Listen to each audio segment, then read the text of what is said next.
नमस्कार, स्वागत है आप सभी का। आप देख रहे हैं सुर्खियों से आगे और आपके साथ मैं हूं स्वप्निल। बीते कुछ सालों में, बल्कि मैं कहूं कई सालों में, जब से कांग्रेस विपक्ष में आई है, यानी 2014 से, आपने लगातार सुना होगा, अर्थ से जुड़ी किसी भी कोई भी कदम अगर मोदी सरकार द्वारा उठाया जाता है तो दो अमीर घरानों के नाम कांग्रेस जरूर लेती है और बीजेपी पर आरोप लगाती है। उससे पहले ये आरोप बीजेपी और कांग्रेस दोनों पर मायावती लगाया करती थी, धन्ना सेठों की पार्टी कहकर। लेकिन कांग्रेस ने विपक्ष में आने के बाद अंबानी और अडानी के नाम पर कई बार बीजेपी को घेरा और एक तरह से हम कहें कि प्रधानमंत्री नरेंद्र मोदी ने कांग्रेस को मुंह तोड़ जवाब दिया, क्योंकि पहला चरण हो, दूसरा चरण हो या तीसरे चरण का मतदान हो, इसमें कांग्रेस इन आरोपों से बचती नजर आई। प्रधानमंत्री मोदी ने इस बात को रीड किया। जो टैक्टिक्स या जो हम कहें कि जो ब्रेन होता है बिहाइंड, उसने हर एक बात को नोट किया कि आखिर ये क्यों नदारद है और उसको एक हमले के तौर पर बदल दिया गया। प्रधानमंत्री नरेंद्र मोदी का यह कहना रहा कि जब से चुनाव आए हैं कांग्रेस ने अंबानी अडानी को गाली देना बंद कर दिया है। फिर प्रधानमंत्री मोदी ये सवाल पूछते हैं कि कितना माल उठाया, काले धन के कितने बोरे मारे हैं, टेम्पो भरकर नोट कांग्रेस के लिए पहुंचे क्या, बताइए क्या सौदा हुआ है। और फिर उन्होंने ये भी कहा कि दाल में कुछ तो काला है। और इससे तो मैं भी सहमत हूं कि दाल में कुछ तो काला है, कि आखिर किस तरह से, ये कोई क्रिकेट तो है नहीं कि एक ओवर इस तरफ से बैटिंग करनी है और अगले ओवर उस तरफ से बैटिंग करनी है। मेरे साथ राहुल अवस्थी और मनोज इस वक्त जुड़ रहे हैं। तेलंगाना में मोदी का यह बयान देना क्या दिखाता है और इसका क्या कोई असर होगा? नोटिस करने वाली बात थी और ये हम नोटिस नहीं कर पाए, बड़ी बात है। कितने दिनों से जिन मुद्दों की कांग्रेस चर्चा कर रही थी उससे ये सारे के सारे मुद्दे अचानक से गायब हो गए। प्रधानमंत्री मोदी ने इसको बिल्कुल हाथों हाथ लेते हुए लपकने की कोशिश की, पर एक सवाल बड़ा है कि एक ज़माने में बीजेपी को निशाने पर लेते हुए, अडानी अंबानी का नाम लेते हुए कांग्रेस निशाना साधा करती थी, और अब उन्हीं अडानी अंबानी का नाम लेते हुए बीजेपी कांग्रेस पर निशाना साध रही है। यानी अडानी अंबानी का किसी भी तरीके से निशाने पर होना तो तय है, चाहे इधर से लिया जाए चाहे उधर से लिया जाए। बीजेपी ने इस मुद्दे को हाथों हाथ इसलिए लिया है क्योंकि लंबे अरसे से कांग्रेस की तरफ से जो SC ST का मुद्दा है उसे प्राइम फोकस में रखते हुए सवाल उठाए गए।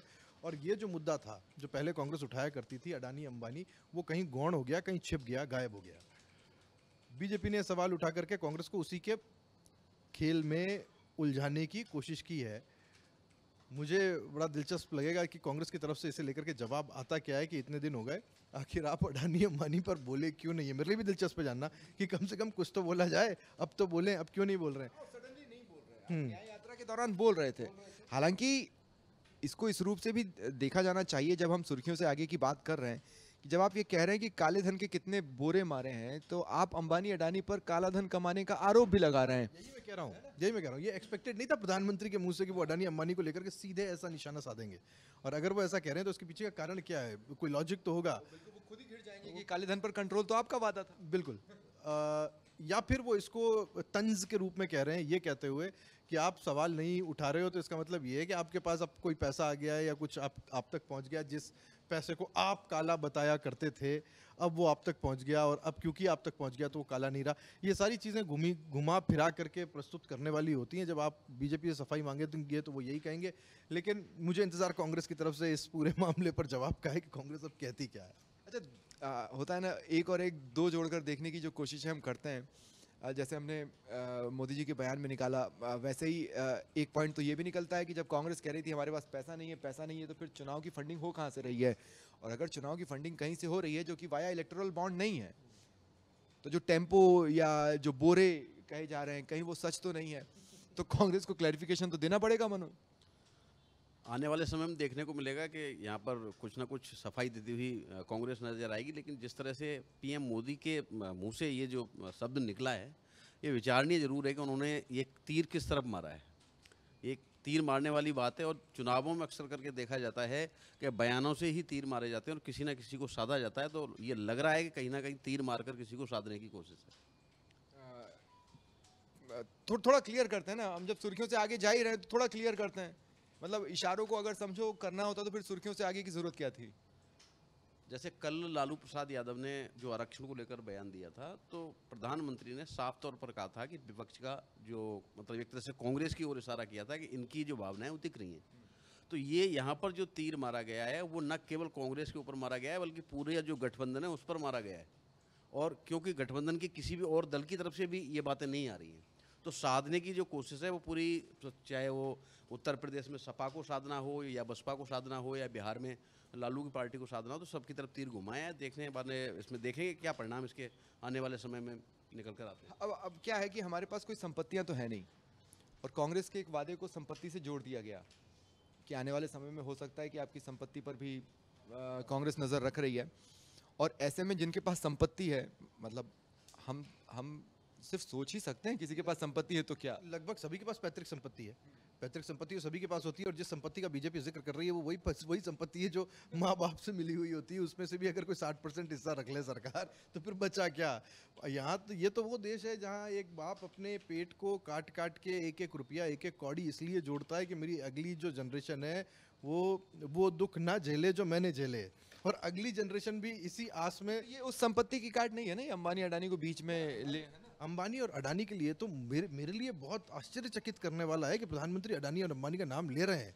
अगर ले रहे हैं तो क्या वो अपने आप को झाड़ना चाह रहे हैं? क्या ये पल्ला झाड़ना है बीजेपी का कि यार हम अडानी अंबानी से कोई संबंध नहीं रखते, हमारे लिए सब बराबर हैं, या फिर वो इससे लेकर के तंज कर रहे हैं? ये दोनों चीज़ें तभी साफ हो पाएंगी जब उनकी तरफ से कोई क्लियरिफिकेशन आएगा, सफाई आएगी कि मैं ये कहना चाहता था। अगर कोई सफाई संसद में इसको लेकर हंगामा हुआ था, आपको ध्यान हो तो राहुल गांधी ने जब एक तस्वीर जारी की थी संसद में, जिसमें कि अडानी के साथ और एरोप्लेन में खुद प्रधानमंत्री नरेंद्र मोदी बैठे हुए, जिसको लेकर काफ़ी हंगामा हुआ और काफ़ी सवाल ये खड़े हुए कि भाई दो दोस्तों के लिए कर रहे हैं, दुनिया के लिए देश के लिए कुछ नहीं कर रहे हैं। बड़े बड़े आरोप प्रधानमंत्री ने झेले हैं इस मामले में। और अब प्रधानमंत्री ने जो मनोज एक बात बताओ, तो क्या कांग्रेस के किसी खास लीडर की, जिसमें राहुल हो सकते हैं, खड़गे हो सकते हैं, प्रियंका हो सकती हैं, सोनिया भी हो सकती हैं, और एक दो चेहरे और हो सकते हैं जिसको पूरा कांग्रेस मान लिया जाए, उनकी कोई फोटोग्राफ अडानी या अंबानी की साइड से जुड़ी हुई आ सकती है क्या मार्केट में? बिल्कुल आई थी, अशोक गहलोत की आई थी। जब राजस्थान में कोई शिविर का आयोजन हुआ था, शायद उद्योग धंधे स्थापित करने के लिए जब शिविर का आयोजन हुआ था, तो अडानी राजस्थान आए थे और बाकायदा भाजपा ने इस पर तंज भी कसा था कि एक और जहां कांग्रेस ये निशाना साधती है कि भाई अडानी और अंबानी मोदी जी के दोस्त हैं, और यहाँ पर देखो अशोक गहलोत क्या कर रहे हैं।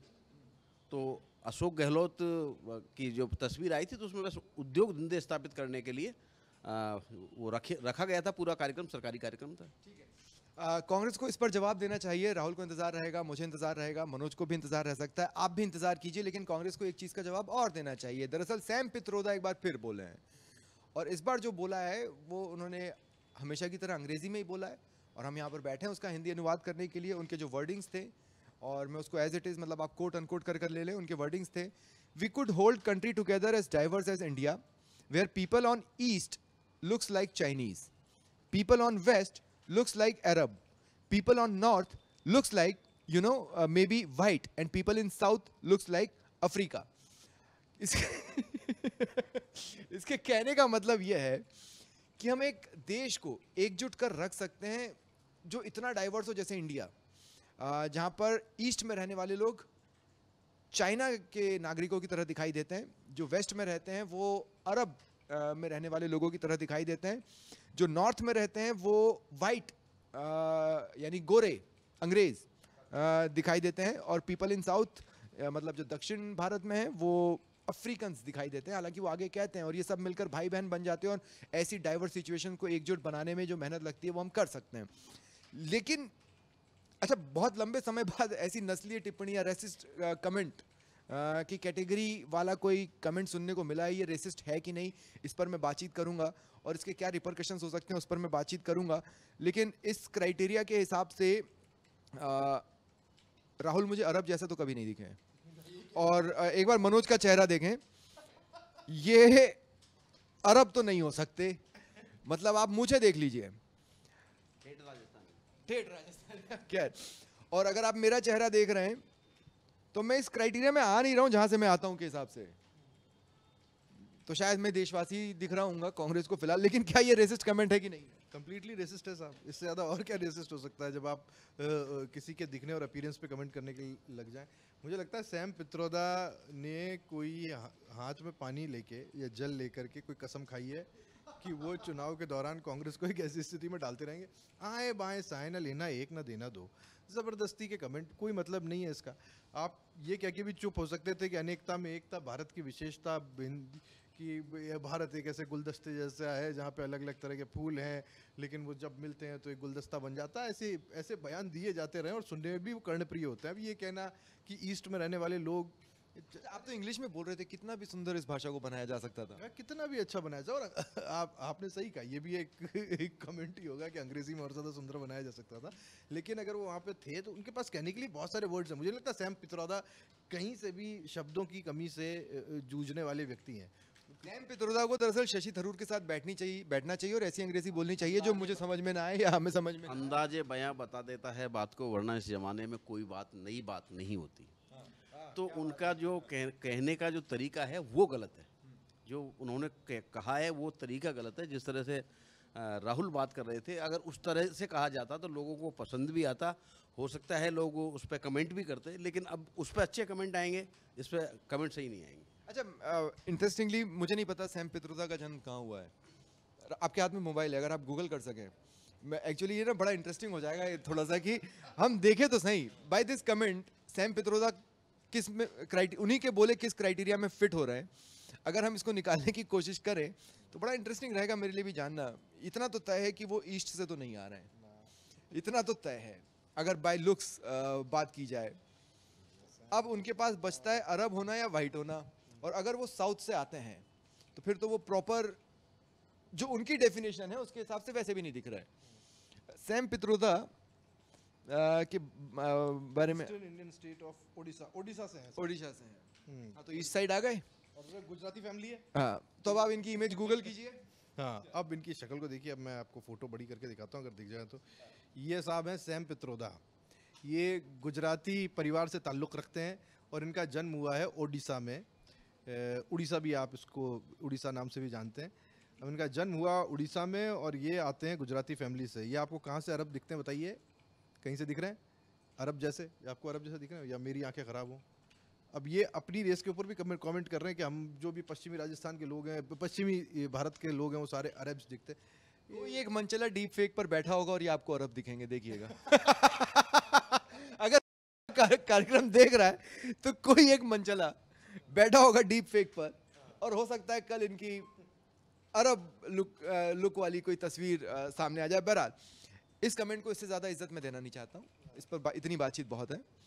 अब हम आते हैं एक और अहम खबर पर, और वो है 400 पार का नारा।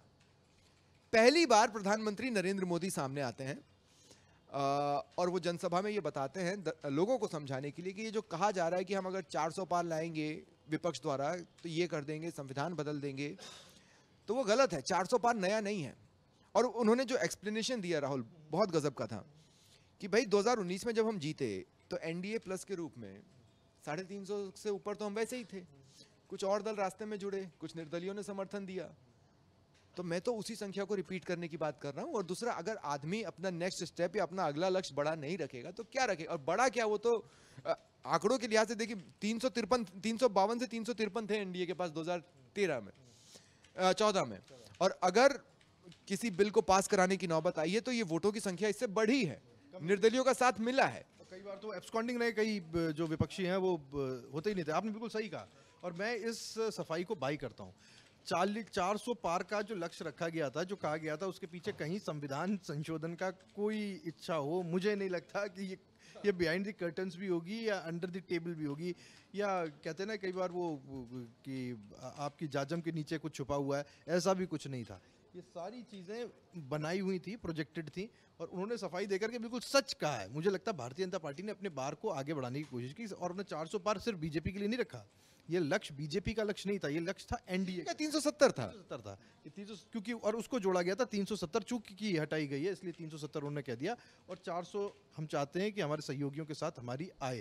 हालांकि अब उतने सहयोगी बचे नहीं जितने पहले थे, अब दक्षिण में कुछ जुड़े भी हैं, पर कहानी कुल मिलाकर के ये है कि मैं इस सफाई से अपने आप को सेटिस्फाई पाता हूँ। बिल्कुल यही वजह थी, जो वजह बताई गई या प्रोजेक्ट करने की कोशिश की गई, वो कतई वजह नहीं थी 400 पार के लक्ष्य को डिटरमाइन करने की या उसको प्रोजेक्ट करने की। आपके सेंटेंस को 100% स्पेस तो नहीं दूंगा, सिर्फ एक छोटे से कारण से कि बंद कमरे में सियासतदान ने क्या सोचा होगा, इसे हम इस पर प्रिडिक्शंस कर सकते हैं, लेकिन असल में क्या हुआ वो बाहर नहीं आता। तो उतना एक लेवरेज 0.1% का या 1% का मैं हमेशा ये तब की बात है जब कोई कर दे, ये बीजेपी के लिखित एजेंडे में नहीं है। अगर वो कोई धारा 370 की बात कर रहे हैं और उसके लिए कहते हैं कि मुझे 400 चाहिए, ठीक है, हम इस चीज़ को बाय करते हैं। अगर वो कहते हैं कि मुझे कॉमन सिविल कोड के लिए चाहिए, यूनिफॉर्म सिविल कोड जिसको कहते हैं आप, अगर वो उसके लिए कह रहे होते हैं कि मुझे 400 चाहिए, तो मैं उस चीज़ को बाय करता हूँ कि हाँ बिल्कुल चाहिए होगा। भारतीय जनता पार्टी को संविधान में कुछ ऐसे बड़े आमूलचूल संशोधन लाने होंगे कि जिससे कि वो यूनिफॉर्म सिविल कोड लागू कर पाए। लेकिन अगर कोई ये कहता है कि वो जातिगत आरक्षण को खत्म करने के लिए 400 चाहते थे, तो वहाँ मेरी आपत्ति है कि नहीं, इस चीज़ का कहीं कोई लिखित मसौदा नहीं है। वो कमरे के अंदर तो कोई क्या कर रहा है। लेकिन यही है कि जैसे राहुल इस कमेंट को बाय कर रहे हैं, बीके शर्मा भी अब मेरे साथ जुड़ चुके हैं। राहुल इस कमेंट को बाय कर रहे हैं जो मोदी ने कहा, आप बाय कर रहे हैं या सेल कर रहे हैं? मैं बिल्कुल बाय कर रहा हूँ। लक्ष्य बड़ा होना चाहिए। लक्ष्य जब निर्धारित होता है कि भाई हमको ये सीमा रेखा पार करनी है, जैसे अब क्रिकेट का मैच ही ले लो आप, जब पहले जो बल्लेबाजी करता है तो दूसरी जो खेलने वाली टीम है वो उसका पीछा करती है। तो लक्ष्य निर्धारित है कि इतने रन बनाने हैं, तो यहाँ बस वो एक तरह से कह सकते हैं कि लक्ष्य निर्धारित किया कि भाई हमको इतने जो संख्या है 400 की वो पार करनी है। अब कितनी पार हो पाती है वो एक अलग बात है। हाँ, क्योंकि इंटरेस्टिंगली जैसा कि मैंने बताया 303 तो विशुद्ध बीजेपी की खुद की थी और एनडीए की 352 या 353 थी मोटे तौर पर। अब प्रधानमंत्री मोदी ये कह रहे हैं कि इसके बाद 3-4 रीजनल पार्टियां और जुड़ी और कई निर्दलीय 5 साल तक हमारे साथ खड़े रहे, जो कि करीब करीब संख्या 400 तक पहुंच जाती है। मैं तो इसे ही रिपीट करने की बात कर रहा हूं। और ऐसा होने पर क्या होता है ये भी उन्होंने बताया कि ऐसा होने पर इसका उपयोग मैंने 370 हटाने के लिए किया, SC/ST आरक्षण को 10 साल बढ़ाने के लिए किया, आदिवासी बेटी को प्रेसिडेंट बनाने के लिए किया, महिला आरक्षण के लिए किया। फिर उन्होंने कहा कि 400 क्यों मांग रहा हूं, मैं तो सिर्फ रिपीट करने को कह रहा हूं ताकि कांग्रेस और INDIA का जो अलायंस है उसकी हर साजिश को रोक सकूं। तो ये 400 पार का एक्सप्लेनेशन प्रधानमंत्री मोदी की ओर से आ चुका है, हालांकि तीसरा चरण का मतदान खत्म होने के बाद आया है। अब एक अहम सवाल बीके शर्मा आपसे पूछूंगा। प्रियंका गांधी ने रायबरेली में ये कहा है लोगों को वहां पर बड़ी बड़ी सभाएं करने की जरूरत गांधी परिवार को होती नहीं है, छोटी छोटी सभाएं नुक्कड़ों पर पहुंचकर ही उनकी सभाएं हो जाती हैं, कि मां ने राहुल को आपके पास भेजा है, आपको 2 सांसद मिलने वाले हैं। उन्होंने आगे भी कुछ कहा वो मैं जोड़ूंगा, लेकिन 2 सांसद कौन? पहली बात तो यह है कि प्रियंका गांधी का सवाल आप मुझसे क्यों पूछ रहे हैं? और आपका उन पे बहुत इंटरेस्ट है इसलिए नहीं, मतलब पॉलिटिक्स के हिसाब से इंटरेस्ट, क्योंकि बहुत सारे लोगों ने इससे पहले कई बयान दिए हैं, वो चर्चाओं में भी रहे हैं प्रियंका गांधी को लेकर। पर मुझे लगता है कि प्रियंका गांधी एक अच्छी लीडर है। जिस तरह से इस बार के कैंपेन में उनकी हर जगह डिमांड रही है स्टार कैंपेनर के तौर पर, और ये भी कहा है कि उनको शायद यहाँ से चुनाव लड़वाना चाहिए था। वो रायबरेली या अमेठी से कहीं से भी चुनाव लड़ सकते थे, तो ये अलग बात है। लेकिन यहाँ आपके 2 सांसद आपको मिलने वाले हैं, ये बात शायद मुझे नहीं पता कि उनका संदर्भ क्या है। मैं बताऊंगा, देखो 2 बातें हैं। रायबरेली जो सीट है गांधी परिवार की परंपरागत सीट रही है। दूसरे नंबर वहाँ से सोनिया गांधी जो वर्तमान में सांसद हैं राज्यसभा की, राजस्थान से, रायबरेली से नहीं, राजस्थान से। लेकिन चूंकि जुड़ाव रायबरेली की जनता से है, तो एक तरीके से मैं जो मान के चल रहा हूँ उनका जो बयान है वो यही दर्शाता है कि एक तो सांसद पहले से है ही, और अगर राहुल गांधी वहाँ से जीतते हैं तो वहाँ रायबरेली की जनता की सेवा के लिए 2 सांसद है। ये इसको ऐसा भी नहीं देख रहा हूँ मैं, इसको कैसा देख रहा हूँ मैं थोड़ा सा बता देता हूँ, फिर मैं राहुल के पास जाऊंगा। मैं इसको ऐसा देख रहा हूँ कि राहुल तो मिल ही रहे हैं, अगर जीत रहे हैं तो मैं भी तो वहीं रह के काम करूंगी। और अगर राहुल गांधी वायनाड और रायबरेली में से वायनाड चुनते हैं जीतने पर, तो प्रियंका रायबरेली से आ सकती हैं। एग्जैक्टली, आप बिल्कुल सही कह रहे हैं। एक तरीका ये सोचने का। एक तीसरा मुझे और समझ में आया कि रायबरेली से जो शर्मा है, अगर मैं उनका नाम KL शर्मा जो अमेठी से लड़ रहे हैं वो रहने वाले रायबरेली के, अब वो लड़ रहे हैं अमेठी से, तो उनका ये कहना है कि साहब आपके यहाँ के जो शर्मा साहब हैं वो अमेठी से भी जीतते हैं। अब इसको आप कैसे भी पढ़ने की कोशिश करें, बहुत सारे चश्मे हैं इसके, पर अब मुझे जो सबसे करेक्ट लगता है, सही लगता है, वो वही है जो आप सोच रहे हैं। अगर वायनाड चुनते हैं राहुल गांधी और रायबरेली खाली होती है, तो फिर प्रियंका गांधी रायबरेली से चुनाव लड़ती हुई दिखाई देंगी। क्योंकि मैं इसमें सोनिया गांधी का उतना महत्वपूर्ण पक्ष नहीं मानता हूँ। सोनिया गांधी ने तो एलानिया तौर पे एक चिट्ठी लिख करके साफ कर दिया कि अब मेरा रायबरेली से कोई लेना देना नहीं है, मैं चली राजस्थान, बाय बाय। और अच्छा, खास बात ये भी है कि उन्होंने आगे ये कहा है, मैं उस समय जोड़ना भूल गया, उन्होंने आगे ये कहा कि भाई तो आपको मिल ही रहा है, बहन भी मिलेगी। तो इसमें छिपा हुआ मैसेज मोटे तौर पर मुझे वो उपचुनाव वाली कंडीशन बनने पर ही नजर आ रहा है। आज एक और चीज़ है, बसपा को काफ़ी लंबे समय तक बीजेपी की बी टीम कहा गया, 2014 से आज तक अलग अलग कारणों से। मायावती ने कल देर रात सबको चौंका दिया जब उन्होंने अपने उत्तराधिकारी को हटा दिया और ये कहा कि अभी वो परिपक्व नहीं हुए हैं। आकाश आनंद, जो कि कुछ दिनों पहले ही बीजेपी सरकार आतंकवादियों की सरकार है, आतंक की सरकार है कहते सुनाई दिए, अपशब्द भी कई जगहों पर निकले, जूते मारने का मन करता है जैसी चीजें बोलते हुए सुनाई दिए। ये मायावती का स्टाइल नहीं है। लेकिन अगर उन्होंने हटाया है तो अब सवाल ये है कि माया स्टाइल में क्या वो सचमुच मिसफिट थे या बीजेपी की स्टाइल में वो जवाब देने की कोशिशें कर रहे थे? क्योंकि ये चुनाव दलित राजनीति के लिए बेहद अहम होने वाला है।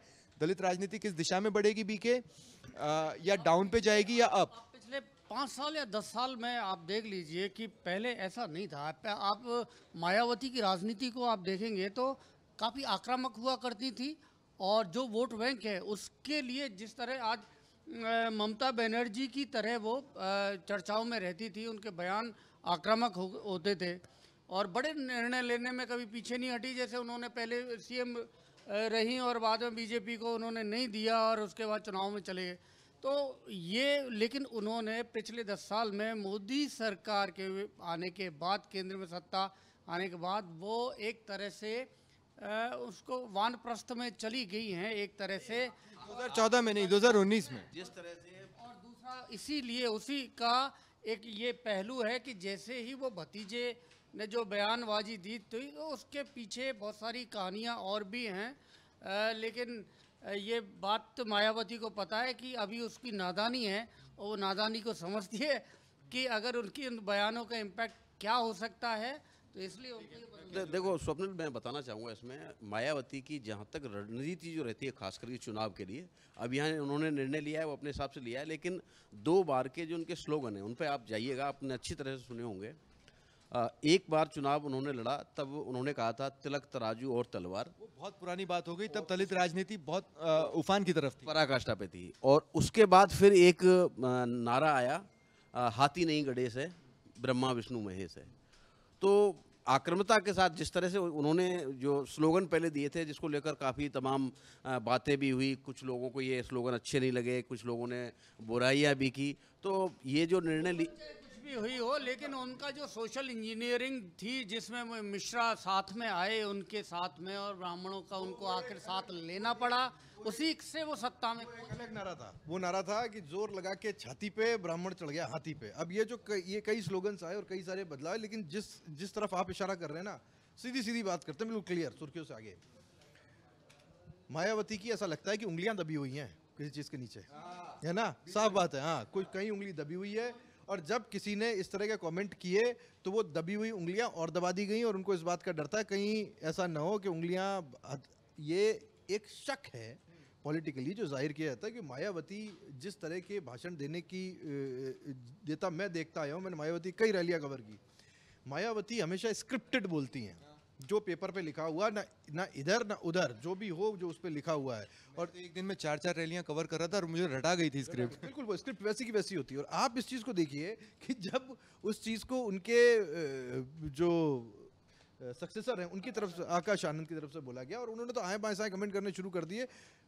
ये एक नूरा कुश्ती मैं पिछले लंबे अरसे से बीएसपी और बीजेपी की देख रहा हूँ। पर्सपेक्टिव में देना चाहता हूँ, एक पर्सपेक्टिव ये देना चाहता हूँ कि काशीराम जी और मायावती के टाइम पर दलित राजनीति अपने पूरे उफान पर थी। उसमें एक गिरावट देखने को मिली, पहले तो वो थमी, फिर उसमें गिरावट आई जो अब तक जारी है। ऐसे में 2024 का चुनाव दलित राजनीति की दिशा और दशा भी तय करने वाला है कि वो अभी और गिरेगा या एक बार फिर उत्थान पर जाता है। लेकिन मेरा एक मानना है, इस बार जिस तरह से कांग्रेस ने मुद्दों को उठाया था, मायावती के लिए बिल्कुल राइट टाइम था अपनी राजनीति को चेरिश करने का, फ्लरिश करने का, पर वो ने किया नहीं। उनकी उंगली दबाई गई। मैं एक स्पेसिफिक चीज यहाँ पर बताना चाहता हूँ। आपको याद होगा कि जब मुफ्त राशन और सीधे खातों में पैसे वाली योजनाएं चल निकली प्रधानमंत्री नरेंद्र मोदी की, तो उसने मायावती के कोर वोट बैंक की धार को कुंद किया है। और ये बात फैक्ट है, जब डायरेक्ट पैसा आ रहा है, जब मुफ्त राशन मिल रहा है, तो उनका वोट बैंक छितरा है, इसमें कोई दोराय नहीं है। लेकिन उसी को दलित अस्मिता से जोड़कर कड़ी आलोचना करती एकमात्र वो ही नजर आई, तब उंगली नहीं दबाई गई। मायावती इकलौती ऐसी लीडर हैं, आपने 5-5 रैलियां कवर की और मैं दावे से कह सकता हूं 2009 में, हाँ स्वप्निल, आपने मायावती की रैलियों से बड़ी रैली देखी नहीं होगी कभी। 10-10 लाख लोग एक रैली में, आप इमेजिन कीजिए। आज मोदी की बड़ी रैलियां होती हैं, उसमें आप इतने लोग इमेजिन नहीं कर सकते। इतनी मायावती अपने रैली में लोग बुलाती है। लोग अपनी चप्पल एक डंडे पे और खाना वाना सब बांध करके पोटली में आया करते। मायावती इस कद की नेता हुआ करती थी। या फिर मैं मानता हूं कि अभी भी अगर वो अपना बर्थडे मनाने के लिए खुले में चले जाएं तो इतने लोग इकट्ठे कर लेंगी।